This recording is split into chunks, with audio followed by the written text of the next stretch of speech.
I have 3 new perfumes in my collection and I wanted to share them with you.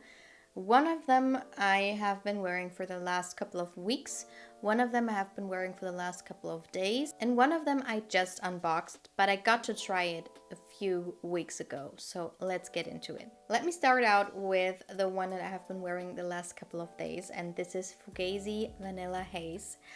The brand sent me a sample when this wasn't launched yet, and I fell in love with it, and I told them, please, once it's out, let me know because I have to get it. And this is beautiful. You know I love my vanilla perfumes and a lot of them smell alike. This one does not smell like every other perfume in the vanilla family, but it does remind me of some perfumes, or at least some aspects of these other perfumes. So I have the notes here for you. Main accords are gourmand, sweet and creamy. Top notes are almond, hazelnut, coconut milk, and mandarin. Heart notes, vanilla, tonka bean, and jasmine. And base notes, caramel, cashmere, musk, and amber. And this one is a gourmand beast, but it doesn't smell too edible, which is the direction I love at the moment. I do love gourmand scents, but if they are too gourmand, I always tell you, sometimes the aftertaste is a little off and powdery and I don't like it at all. But if it is blended in with other notes that are not very gourmand, like the jasmine and the musk, the amber, the cashmere, then I'm on board. And with this one, this is a vanilla cream. It's so creamy, it's so soft, it's so enveloping, it's not too sweet, even though we have the vanilla and the tonka bean and the caramel, so a lot of sweet notes, but it's not too sweet. The caramel though is what gives me a little bit of a feeling. It's not a 10 out of 10 for me because of this caramel that is like, I don't know, the aftertaste almost of the caramel. I do not enjoy when I eat it, and also I do not really enjoy when I smell it a lot of times. We have it in the Changing Constants from Penhaligon's as well, but that one is even more smooth and toned down than this one. And in here, you can definitely smell it. And to me, it almost gives me like a burnt caramel smell, which then reminds me a little bit of Supreme Vanilla. Yeah, almost like inky, like very dark, very, I don't know, like very edgy, very, very edgy indeed. The first couple of minutes, I get like Tihoda indulged. And then a lot of these spices come in. I don't even know which spices because there's not really spices in here, but maybe it's the nuts, the almonds and the hazelnut, maybe, because I don't know. To me, it has something spicy in there, almost like woody in the base as well, but maybe it's the cashmere. It's lovely. It's lovely, it's edgy, it's still creamy and smooth and subtle and elegant and yummy, but also niche indeed, like a lot of Fugazzi scents are. But I think this one is my favorite Fugazzi they ever launched. And I'm very, very sure that I will wear this a ton. When it comes to the performance, Fugazzi, in my opinion, does lean strong. All of the perfumes I got to try from them were quite strong when it comes to projection and performance, and this one is no exception. I would say this is one of the more quiet ones. It's not a beast mode when it comes to projection. Not everybody's gonna smell you, but my husband did smell me and we were not in the same room. He could just smell where I sprayed it and he was like, wow, what is this? So this does have a, I would say, good projection, and the performance is very good as well. It's not a beast mode yet, but this is brand new in my collection, and a lot of my vanilla perfumes get so much more dark and also like more thick and strong when it comes to the performance. I can see this being a lot more strong once it like matures a little bit. Then I'm quickly going to show you a perfume because I'm not too sure if you can buy it internationally or not, but in Germany, I think in Austria and also Switzerland, it's going to be very easy to order it online. But this one is a beautiful perfume. So this one is called Noles, is the perfume house, and it is called Noles 14. And this one was created by a colleague of mine, Farina, and yeah, she always has her signature scents, which are always smelling like clean laundry, and so she wanted to combine all of her favorite perfumes to create the perfect perfume for her, and this is what she came up with. So this one has main accords of woody, fresh, and floral, with notes of blackcurrant, linen in the top.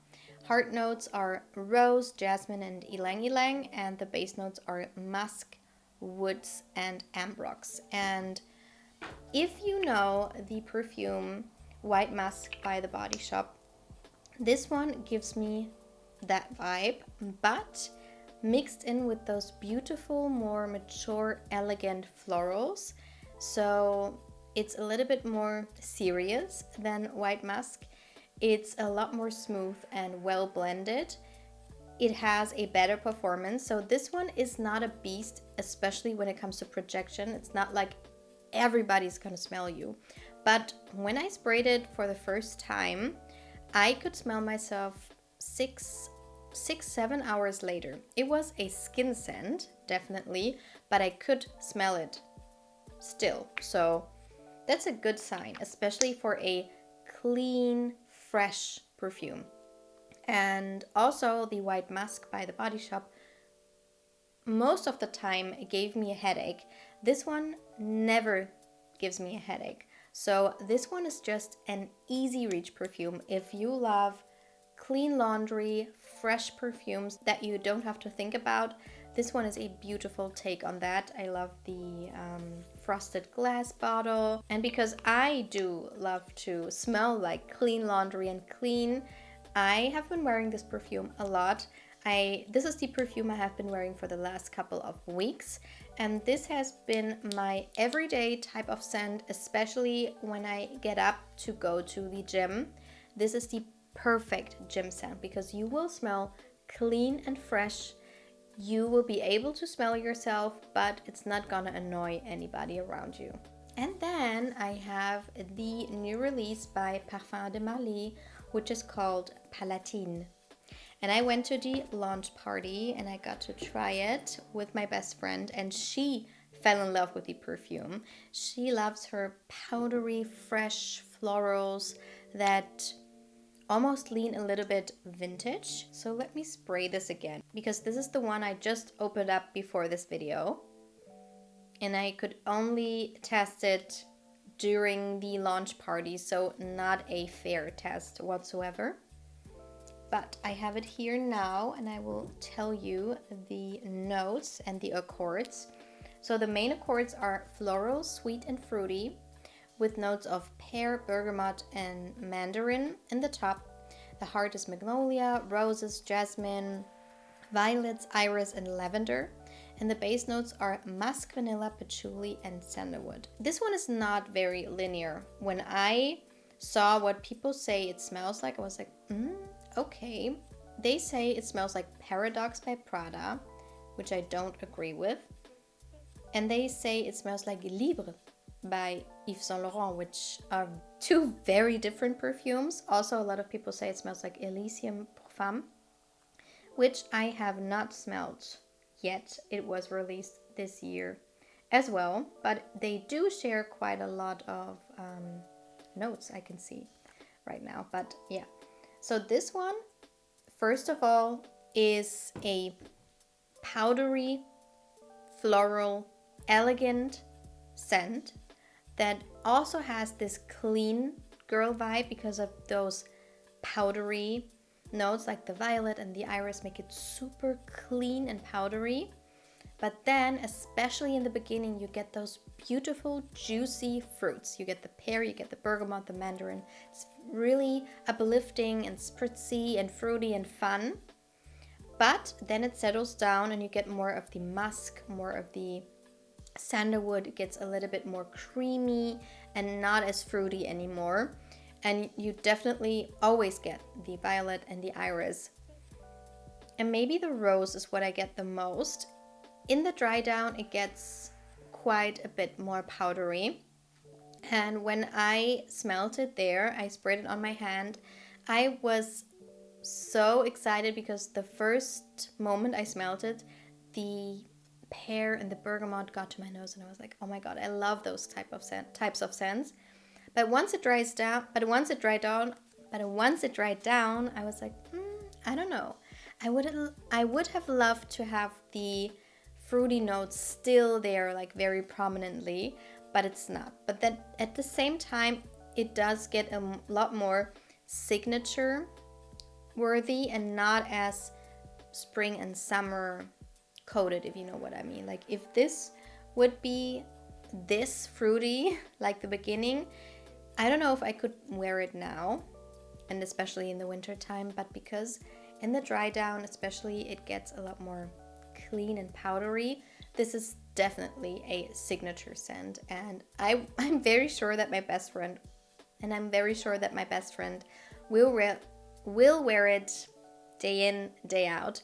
I'm not too sure about myself, but I will give it a try and see how I get on with the more powdery dry down. What I can say is this is, like I said, a fresh and clean scent, and I was very hesitant when it came to the performance, but I could smell this hours and hours and hours later, and I would say this is quite a strong perfume. At the same time, it did not give me a headache whatsoever, and I was quite afraid. And I was, of course, also afraid about the patchouli, but I was going to say unfortunately, but fortunately, I cannot smell the patchouli in here. No, it's a very clean, beautiful, like I said, floral perfume. So these were all of the new perfumes in my collection. Let me know if you've tried any of them.